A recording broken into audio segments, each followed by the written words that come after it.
Hi there, Facebook friends of the USBGF. Phil Simborg, your resident USBGF teaching pro with another tip of the day. This is one of my favorite tips of the day because it's so incredibly useful. It comes up constantly and it just makes so much sense. Rules of thumb, tips like this will often get you to the right play, but if nothing else, it'll keep you from making a blunder. One of the most important things we have to think about when we make checker plays is what is our game plan. And generally there's three game plans: racing, priming, or hitting. Hitting can be broken down into different types of hitting games like blitzing, back games, and holding games, double anchor games and single anchor games, and there's different rules of play for all of them. But keeping in mind what your game plan is very important, and also keeping in mind rules of thumb are very important. So let's just take a look at this position. Standard game, either an unlimited game or this could be a match at 0-0 to 7, 0-0 to 11, and red has a double 2 to play. The first thing red should do is smile. You've got a nice roll here. You've got a lot of good options. You can move these back checkers. You can block his sixes and start building a nice prime. You can make the 4-point. Nice inside point to equalize the points here, so if you get into a hitting game. Well, what play would you make here? The answer is the first thing you should have done is look at the race. The score, of course, comes first, but the score we already talked about. Red is losing this race by 12 pips. Blue has 133, red has 145. If you're not playing online, you have to count this over the board, and that can be a little laborious, but use cluster counting and get in the habit of doing it, and you'll have a good feel for the race. But once you understand that you're losing the race here, even after you've rolled the 8 pips, and you have to take that into account, you're down 4 pips and he's on roll. Racing is not your number one game plan. That's his game plan. Your game plan is either to get a shot and hit him so that he's no longer winning the race, or to block him so that he can't race. You could make the 4-point. That's great if you get a shot later on, but maybe you'll never see that shot, and now you're giving him double 4s and double 6s to escape, or just a plain 6 or 4 to escape, and now you're going to have to hope you can contain the last checker. So clearly, your play is to block him. You can't hit him right now, but you can block him by making the 9-point. Now his only joker is double 4s, and the only number he can start escaping with is 4s, and you've got a good landing place and good builders, and you're making it very difficult for him. You're also leaving these checkers back to where it's going to be harder for him to clear these points without giving you shots out here. Even if he does escape these checkers, this is your last bastion of hope where you can get shots from there. So the right play, look how huge it is. It'd be a very big error to do anything but blocking the 9-point. I'll take it to a higher court. These are 3-ply, but it's not going to change as far as the order of magnitude of the plays. You really want to block. Racing game would be foolish when you're losing. If you're successful in racing when you're losing the race, all you've done is you've helped his game plan. So without getting into too much detail here, it's pretty clear a good player plan is not to race.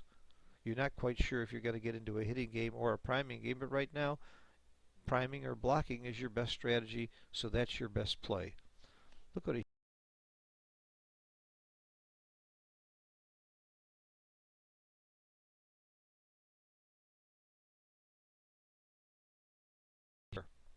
in any manner.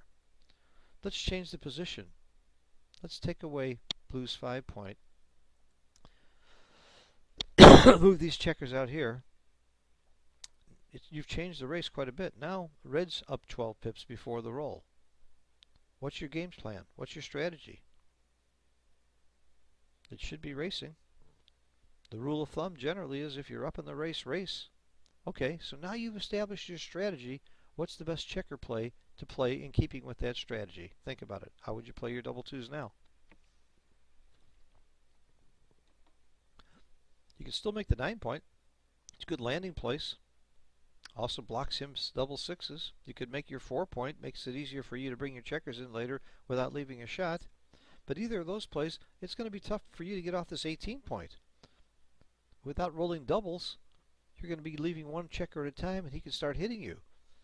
So why should you not take advantage of the doubles that you have now? Why leave those checkers there and pray you get a double when you've already got your prayers answered? What's the right play here? Just move these checkers all the way. Move them up to here. You're up 8 pips, plus 12. You're up 20. The average roll is 8. So on the assumption on his next roll, he'll probably roll 8. You'll be up 12 pips at the beginning of your next move. You've got a major advantage in the racing in this game, and that should be your goal. When you're up in the race, race. You become a 69% advantage in this game by racing. And if you don't race, let's say you leave those checkers back there, you're only going to be 65%. You cost yourself 4% winning chances. So, good rule of thumb. If you're up in the race, race. If you're not up in the race, don't race. Now, there's a problem with that rule. Sometimes the answer is if you're up in the race, race, but you can't. You don't have a good racing play. Let's pretend that you rolled a 6-1 right now. You're up in the race. How do you race with a 6-1? You can't move either of these checkers. You happen to have a very good play, and it's pretty obvious. You make your bar point, but that's still in keeping with your overall game plan. You're still preparing to race. This gives you a good landing place for when you start bringing these checkers around. You're still in keeping with your game plan. Just because it's right to race doesn't mean you must do it that roll immediately right away. For example, if you rolled a 4-3 here, you would like to race. Is the best play to come to here? I don't know, that's a little bit risky, isn't it? What is the best play with a 4-3? It's not easy. Play safe. It's very hard to play safe here. That looks gutless. That looks like you're being a chicken. But you're up in the race. Why do you want to invite a hitting situation? That's the best game plan he's got, is to start hitting you. So why race come over to here? He rolls an 8, he hits you. He rolls a 1, he hits you. He rolls a 6, he hits you.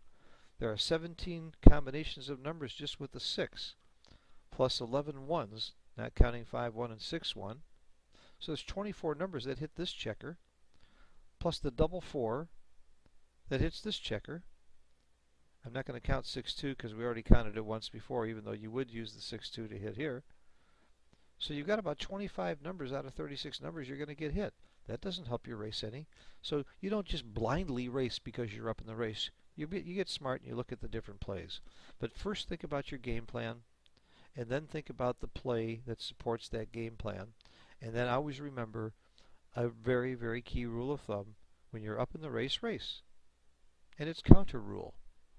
If you're not up in the race, don't race. Hope you enjoyed this very simple little rule of thumb that the best players in the world use constantly. It applies to all of us, and it applies often. Good luck, good rolling, and thanks for watching.